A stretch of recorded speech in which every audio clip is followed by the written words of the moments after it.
Let me tell you a story that almost feels impossible. Imagine a country where most people lived simple lives in small villages, a place where the tallest buildings were maybe 2 stories high, a place where families worked the land the same way their grandparents did.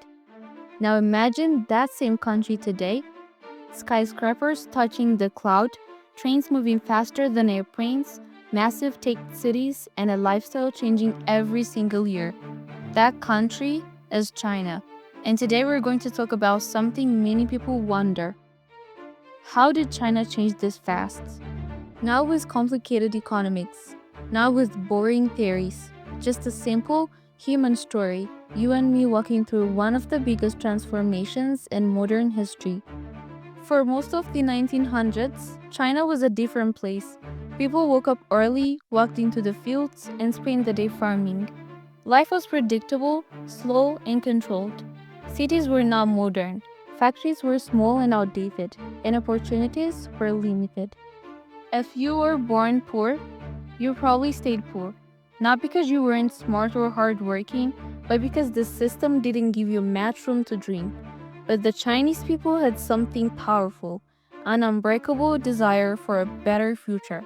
And one day, the country found a leader who believed in that future too.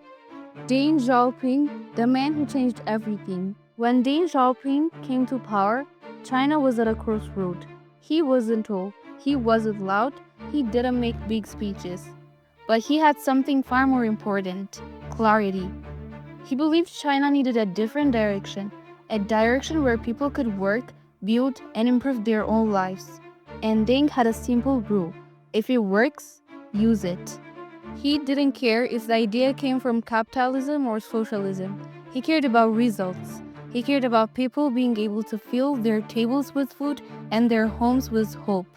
And this mindset slowly opened the first door to China's economic miracle. Here is one of the most inspiring stories from China's rise.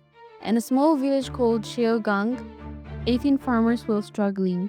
Their children were hungry, their harvests were small, and they had no control over their own work.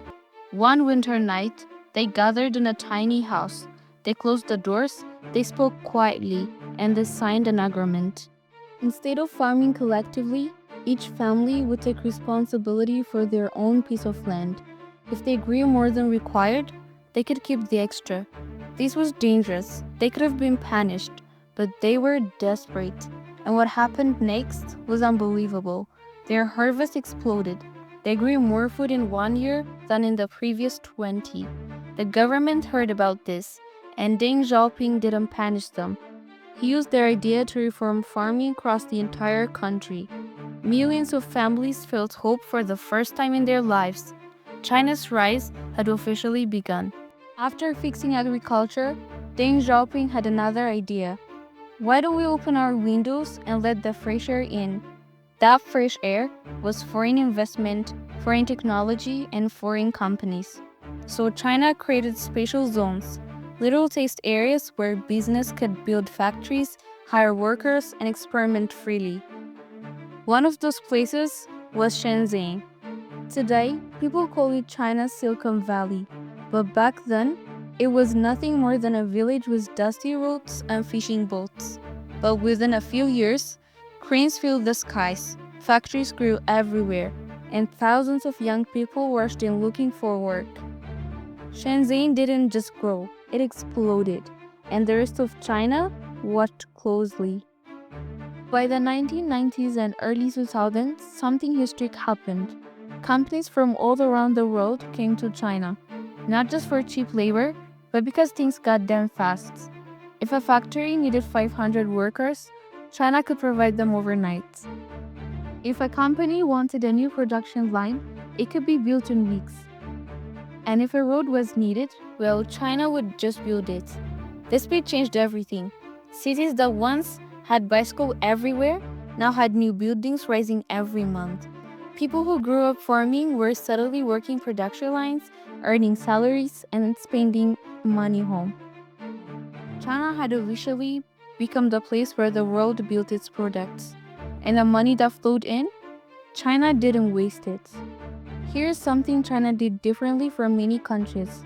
It took the money from factories, exports, and investments and used it to rebuild the entire country. Not little by little, not slowly, but almost like the country was running against time. Highways appeared, bridges connected distant provinces, new cities rose from empty land, high speed trains linked regions that used to take days to reach. Travel becomes easier, business became smoother, and millions of people were lifted out of poverty simply because that country became more connected. This wasn't just construction, it was a transition. Then came the next step.